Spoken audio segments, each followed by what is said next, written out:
It's beginning to look a lot like Christmas. High stakes as neighbors compete for best decorated house on the block. I think this is the house to beat. Wow. What's your Christmas wish? I just want to win this thing. I'll take it. Signature, please. Ignore all the fine print. It's like you're signing your life away. Merry Christmas. Yeah, Merry Christmas. Oh, it will be. Good morning. My name is Charles Kirkland. I'm with the TheFilmGordon.com and the Black Reel Awards. Great. And I'm always curious about process. So tell us how this story originated. How did it come to you, or did it come to you organically, or was it given to you as an assignment? No, it was not. So this was a completely original spec script that I wrote, and it did come to me more organically because it really is a personal story. As outlandish and spectacular a movie that this is, with evil elves and all this stuff, it actually is grounded in a personal story. So my parents moved to, I grew up in Southern California. My parents moved to El Segundo many, many years ago.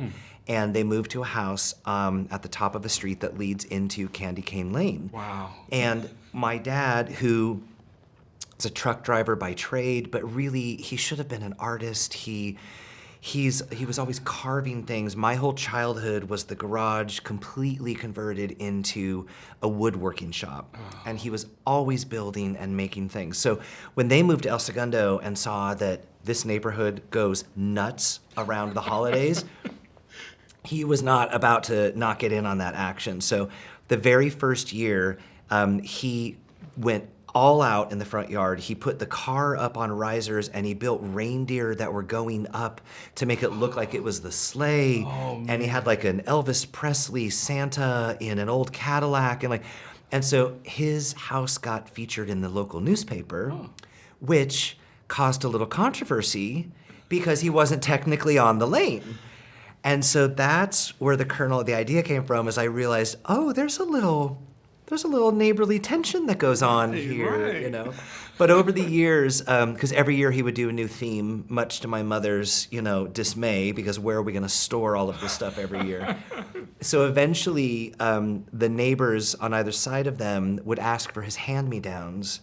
And so to this day, when we go to Grandpa's house, a lot of the houses going down the block are all of his work, and it kind of extended the lane down towards Candy Cane Lane, and so it's a pretty magical place to take the kids. Amazing.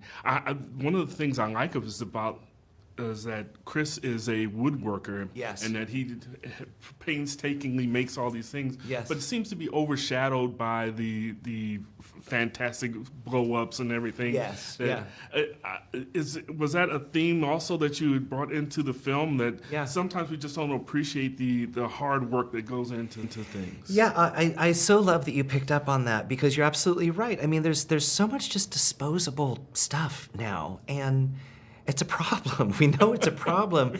But I also think it's an emotional problem for families or for kids to just be like, just to constantly be disposing of things, or like we're losing that magical family time of making things together.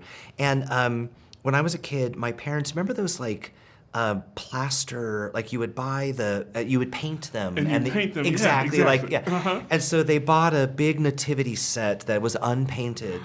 And we spent weeks as a family all painting the individual figurines. But I didn't learn until years later, because I was the youngest.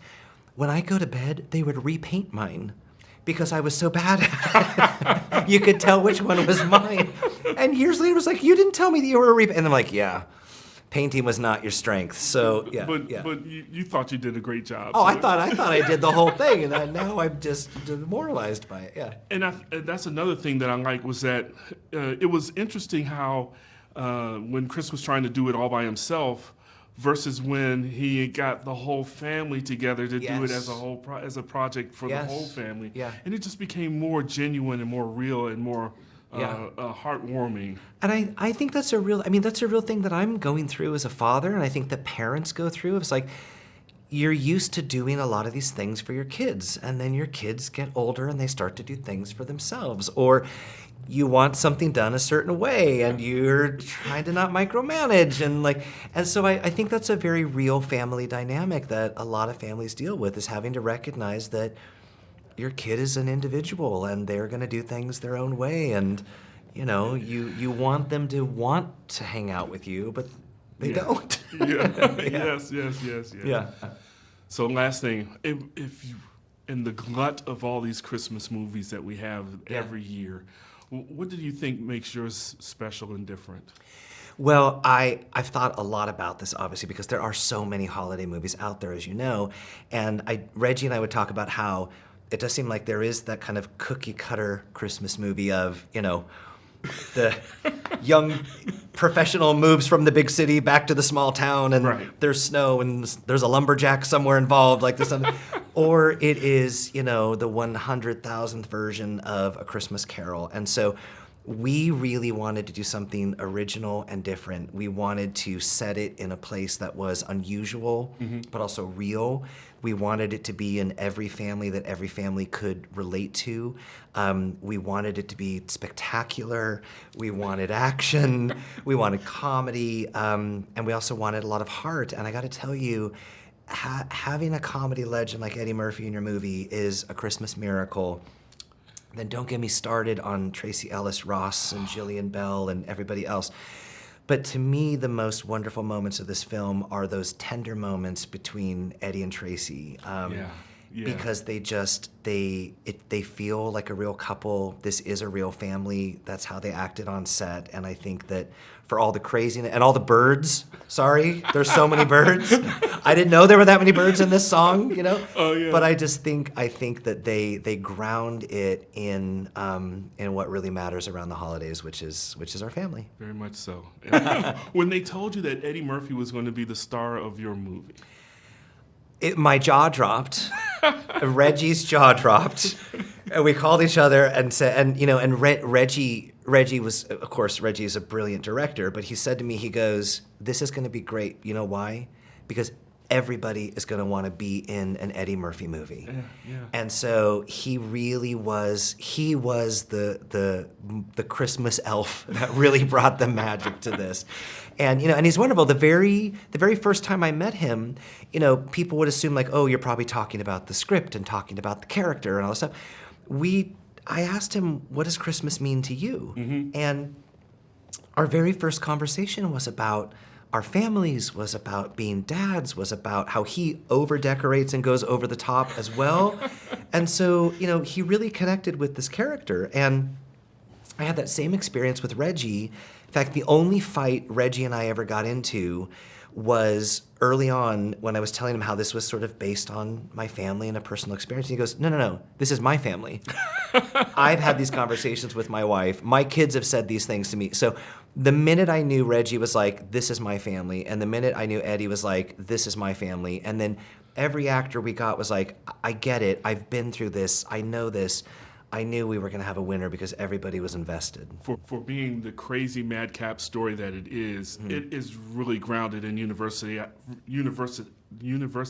Yeah. I think everyone has these experiences with Christmas and growing up and family issues, and so that's I think what makes the film really wonderful is that it's universal. Yeah, that's great. I love that you're saying that because that's my hope is that people all around the world will watch this every holiday for that feeling of joy and a family and fun. Yeah.